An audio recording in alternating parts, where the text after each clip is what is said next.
परम पूज्य गुरुदेव जी, मंच में विराजमान संत गुरुजन, भक्त के सज्जन माताएं बहन,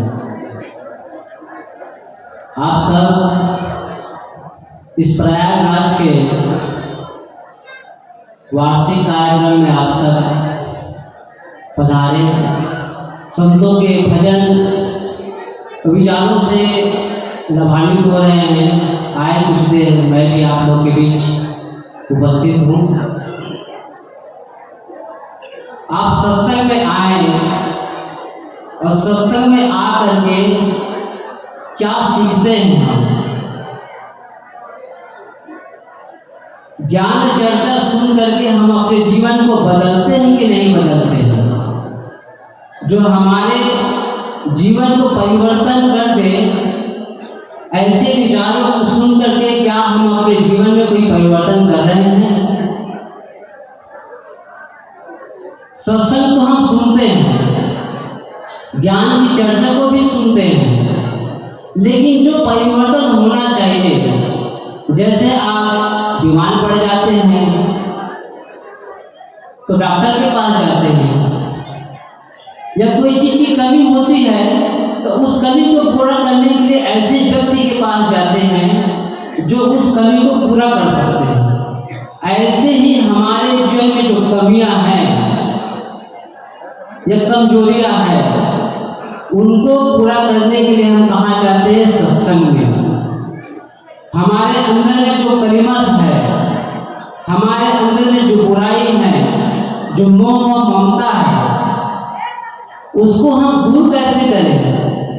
ये हमारे अंदर एक पिपासा होनी चाहिए, एक जिज्ञासा होनी चाहिए, प्यास होना चाहिए ज्ञान को प्राप्त करने के लिए। क्या वो प्यास हमारे अंदर है? और यदि नहीं है तो पानी के पास जाने के बावजूद भी हम प्यासे रह सकते हैं। ज्ञान के बीच ज्ञान निवर्चन करते हुए भी हम उनसे दूर हो सकते हैं, उससे हम वंचित हो सकते हैं। इसलिए जो ज्ञान गंगा बह रहा है, ज्ञान की सरिता आप लोग के बीच में है, उन ज्ञान सरिता में निवर्चन करें, उनसे कुछ प्राप्त करें, अपने जीवन को परिवर्तन। क्योंकि सत्संग जो होता है ना, जीवन परिवर्तन केंद्र होता है। आप कई केंद्र के नाम सुने होंगे, लेकिन ये जो सत्संग क्या है, आपके जीवन को बदल के रख देता है, आपके विचारों को बदल के रख देता है। इसलिए ऐसे जो ज्ञान की बातें होती है, उनको हम अपने जीवन में धारण करने का प्रयास करें। केवल सुनते ही ना जाए, केवल चर्चा का विषय ही ना बनाए हम इसको, बल्कि परिवर्तन का केंद्र बनाए। तो सतगुरु कबीर भी कहते, सतगुरु कबीर की पद है छोटा सा, उसमें कुछ पंक्तियां हैं। सतगुरु कबीर कहते हैं कि माया मोह मोहित किन्ना, ताते ज्ञान रतन हरि लीना, जीवन ऐसो सपना जैसो जीवन सकल समाना, सतगुरु उपदेश दिनों छाड़े पर निधाना। सतगुरु कबीर इस पद में क्या कहते हैं? माया मोह, हम ज्ञान की चर्चा सुनते क्या करते? माया मोह को छोड़ने के लिए आए हैं ना। जो हमारे मन में जो किसी के प्रति मोह हो जाता है, किसी के प्रति आसक्ति हो जाती है, अच्छा माया है क्या? सतगुरु कबीर ने साखी में कहा, साफ कह दिया है, माया माया सब कहे, माया लखे न कोई, जो मन से न उतरे माया कहिए सो। यही तो माया है। जो हम किसी व्यक्ति हो या प्राणियों पदार्थ तो है, प्राणियों के प्रति होता है, उसको क्या मोह कह देते हैं, और जो पदार्थ के प्रति होता है उसको लोभ कहते हैं। तो लोभ और मोह में आदमी फंस जाता है। तो सतगुरु कबीर कहते हैं माया मोह मोहित गिरना, माया के मोह ने आदमी को मोहित कर दिया है, और क्या है, ताते इसलिए उनके ज्ञान रतन को छीन लिया है। वो जब मोह में पड़ जाते हैं, पुत्र के मोह में, जब पद के मोह में, प्रतिष्ठा के मोह में, तब लोग विवेक खो देता है। वो विवेक नहीं कर पाता है कि अच्छा क्या है, बुरा क्या है। वो समझ नहीं पाता है मुझे करना क्या है, क्या नहीं करना है। तो ये क्या है, जब हम किसी के प्रति मोहित हो जाते हैं या किसी के प्रति आसक्ति हमारी बन जाती है, तो उसको देखे बिना, उसको बात किए बिना हमारा मन बेचैन रहता है। तो ऐसी बेचैनी को हम अपने मन में ना बैठाएं, ऐसे बेचैनी को हम अपने मन से, अपने अंदर से दूर भगाएं। यही तो सत्संग का लाभ है। और यदि हम ऐसे भी करते रहें, मोह करते रहें, हमारे मन में किसी के प्रति लालसाएं बनी रहे और हमारा मन उद्वेलित होते रहे तो फिर काम बनने वाला नहीं है। इसलिए सत्संग कभी माया मोह मोह किन्ना ताते ज्ञान को हर देता है, समझ को समाप्त कर देता है। संत गुरुजन यहाँ आकर के हमें ज्ञान के उपदेश दे रहे हैं, ज्ञान की बातें हमें बता रहे हैं। शब्द गुरु उपदेश भी होते छाड़े पर, लेकिन उसके बावजूद भी हम जो परम निधान है, जो अपना आपा है, अपना स्वरूप है, उसको हम बोध नहीं प्राप्त कर पा रहे। क्यों? क्योंकि ऐसी ऐसी वाणियां हैं, ऐसी ऐसी ग्रंथ हैं, उसमें हमें उसको हम पढ़ करके सुन करके हम भटक जाते हैं।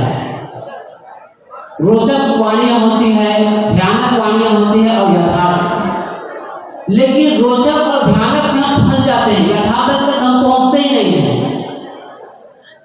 रोचक कहानी कथा को सुनकर के हमारे मन कितना अच्छा लगता है, भयानक में हमको क्या भय दिया जाता है, लेकिन बस उसी दौर में हम फंस करके हम अपने जीवन को चलाते रहते हैं और भटकाते रहते हैं और भटकते रहते हैं। इसलिए आवश्यकता है जो संत गुरुजन हैं वो हमें यथार्थ बोध देते हैं। शास्त्रों में जो है या कहीं भी जो हमें यथार्थ बोध देते हैं, उन गुरु संतों के हम चरणों में जाएं, उनके पास जाएं, उनके पास बैठे, तभी तो हमें पता चलेगा कि हकीकत क्या है। नहीं कितने ऐसे गुरु हैं जो आज भटका रहे हैं, नदी के नाम पर, तीर्थों के नाम पर, मंदिरों के नाम पर, देवी देवताओं के नाम पर, न जाने कहां कहां आपको नाक रगड़ने में मजबूर कर देते हैं। उसके बाद भी हमें ज्ञान नहीं होता है, वहां हम अपने धन को, पद को, प्रतिष्ठा को भी दांव में लगा देते हैं, लेकिन फिर भी हमें बोध प्राप्त नहीं होता है। तो ऐसे संतों, ऐसे गुरुजनों के पास हम जाएं, ऐसे जो रहनी संपन्न, ज्ञान गुण संपन्न संत जन हमारे पास विराजमान है, रहनी संपन्न है, ज्ञान गुण से संपन्न है। ऐसे गुरुजनों के पास आकर के भी यदि हम ज्ञान की चर्चा सुने और जीवन में कोई परिवर्तन ही न लाए, तो फिर हमारा जो सत्संग करना, संतों के पास जाकर के बैठना, उनके ज्ञान चर्चा को सुनने से फिर कोई लाभ होने वाला नहीं है। आज इस ज्ञान गंगा में आप सब निमज्जन कर रहे हैं, अच्छी अच्छी बातें सुन रहे हैं, अच्छे अच्छे विचारों को सुन रहे हैं, और सुन करके यदि हम अपने जीवन में कोई परिवर्तन न लाए तो फिर कोई सत्संग सुनने का कोई लाभ होने वाला नहीं है। इसलिए आवश्यकता है कि हम जो सुनते हैं, सदगुरु अभिलाष राय जी ने एक पद है, बिना सद आचरण धारे न कथनी काम आती है। बिना जो ज्ञान होता है उसको जिया जाता है, और यदि उस ज्ञान को जिया ना जाए तो फिर वो क्या हो जाता है, जानकारी रह जाती है। इसीलिए आवश्यकता है उस जानकारी को हम ज्ञान में परिवर्तन करें, उस ज्ञान को हम जीवन में लाने का प्रयास करें, तभी हमें इस सत्संग का लाभ हो सकता है, हमारे जीवन में कुछ परिवर्तन हो सकता है। जो हमारे मन में, हमारे जीवन में जो बुराइयां हैं उसको हम समझें, उसको हम एक एक करके थोड़ा थोड़ा निकल के निकालें, और निकालने के बाद जैसे हम संतों को सुनते हैं ना, कितना निर्मल संत है। आज निर्मल संत को क्यों कहते हैं? क्योंकि उन्होंने तप किया है, उन्होंने अपने जीवन को ज्ञान की अग्नि में जलाया है, अपने अंदर के कलिमश को उन्हें धो डाला है ज्ञान के जल से, ज्ञान की अग्नि से दग्ध कर दिया अपने विकारों को, और इसलिए उनका मन आज क्या हुआ, निर्मल हो गया है। तो ऐसे संत हमारे बीच में हैं, हम उनके पास में बैठे हैं, ऐसे रहनी संपन्न, सद्गुण संपन्न संतों के बीच जाकर के हम कुछ सीखें, समझें, विचारों को ग्रहण करें, तभी हमारे जीवन में कुछ परिवर्तन आ सकता है। और ऐसे परिवर्तन आप सबके जीवन में आए, ऐसी शुभकामना करते हुए मैं अपने वाणी को यहाँ पर विराम देता हूँ। बोलिए सद्गुरु कबीर साहिब की।